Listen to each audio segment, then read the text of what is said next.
ജനം സൗഹൃദവേദി ഡൽഹിയിൽ സംഘടിപ്പിക്കുന്ന ജനോത്സവം പരിപാടിയുടെ സംഘാടക സമിതി രൂപീകരിച്ചു. മുൻ കേന്ദ്രമന്ത്രി അൽഫോൺസ് കണ്ണന്താനം, BJP ദേശീയ വക്താവ് ടോം വടക്കൻ, India habitat centre director KG Suresh, RSS മുതിർന്ന പ്രചാരകനും ജനൻ TV പ്രഭാരിയുമായ A ജയകുമാർ അടക്കം രാജ്യതലസ്ഥാനത്തെ വിവിധ ഭാഗങ്ങളിൽ നിന്ന് നിരവധി മലയാളികൾ ചടങ്ങിന്റെ ഭാഗമായി.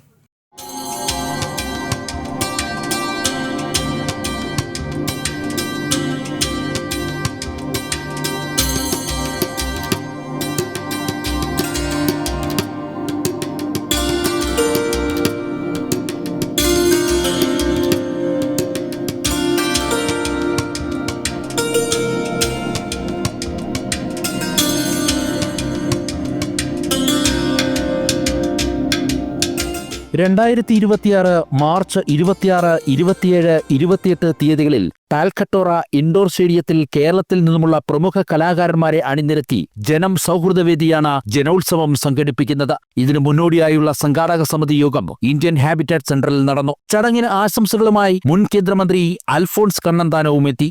എല്ലാ സംസ്ഥാനത്തിന്റെയും ഭാഷയ്ക്കും സംസ്കാരത്തിനും വലിയ പങ്കുണ്ട്. ഇന്ത്യ ആക്കാനുള്ള പങ്കുണ്ട്. നമ്മുടെ ഭഗവത്ജി പല പ്രാവശ്യം പറഞ്ഞിട്ടുണ്ട്. നമുക്ക് ഇത് നമ്മുടെ ഒരു പ്രത്യേക പാർട്ടിയുടെയോ എനിക്കൊരു ഒറ്റ അഭ്യർത്ഥനയുള്ളത്, ഒരു പാർട്ടിയുടെയോ ആരുടെയോ ആക്കാതെ എല്ലാവരുടെയും ഡൽഹിയിലെ എല്ലാ മലയാളികളുടെയും കൂടെ ഒരു പ്രസ്ഥാനമാക്കി മാറ്റണം. ലോക മലയാളികൾക്കാകെ ആസ്വദിക്കാൻ കഴിയുന്ന തരത്തിലുള്ള മികച്ച പരിപാടിയാകട്ടെ ജനോത്സവമെന്ന BJP ദേശീയ വക്താവ് ടോം വടക്കൻ പറഞ്ഞു. We have to project our culture and this will also have an effective response from the generation next, because they would understand what Kerala is all about, the culture, the skills, the food, the tourism factor, and these are things which need to be done. Indian habitat centre director KG Suresh, RSSന്റെ മുതിർന്ന പ്രചാരകനും ജനം TV പ്രഭാരിയുമായ A Jayakumar എന്നിവരും സംസാരിച്ചു. മലയാളിയുടെ സംസ്കാരം രൂപപ്പെട്ടത് കലയിലൂടെയും സാഹിത്യത്തിലൂടെയും അവൻ്റെ ജീവിത ചര്യകളിലൂടെയാണ് മലയാളിയുടെ സംസ്കാരം രൂപപ്പെട്ടത്. ആ സംസ്കാരം നമുക്ക് ഊട്ടിയുറപ്പിക്കാൻ വേണ്ടിയിട്ട് അതിൻ്റെ ഓർമ്മച്ചെപ്പുകൾ നമ്മൾ വീണ്ടും ഇവിടെ അവതരിപ്പിക്കുന്നു. ഇത് മലയാളികളുടെ മഹോത്സവമാണ്. അപ്പോൾ ഇതിൽ എല്ലാ രാഷ്ട്രീയ പാർട്ടിയിലുള്ള ആൾക്കാർക്കും എല്ലാ മതത്തിലും വ്യക്തിപരമായ ചിന്തകളുള്ളവർക്കും ഒക്കെ തന്നെ ഇതിൻ്റെ ഭാഗമാണ്. ഇത് കേരളത്തിന് വേണ്ടിയിട്ടുള്ള, അത് മലയാളികൾക്ക് വേണ്ടിയുള്ള കേരളത്തിനായിട്ടുള്ള ഒരു വലിയ മഹോത്സവം. കേരളത്തിനെ പറ്റി കേരളീയർക്ക് നമ്മളുടെ നോൺ റെസിഡൻറ്റ് ഇവിടുത്തെ മലയാളികൾക്ക് മനസ്സിലാക്കണം. അത് കൂടാതെ നമ്മുടെ കുട്ടികൾക്ക് മനസ്സിലാകണം.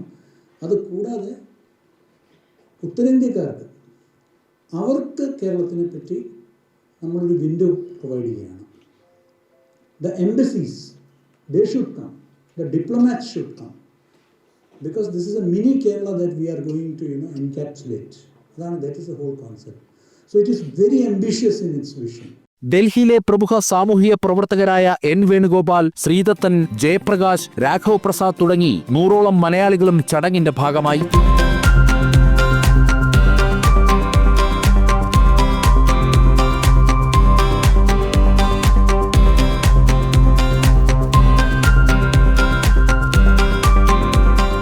ജനം, ഡൽഹി.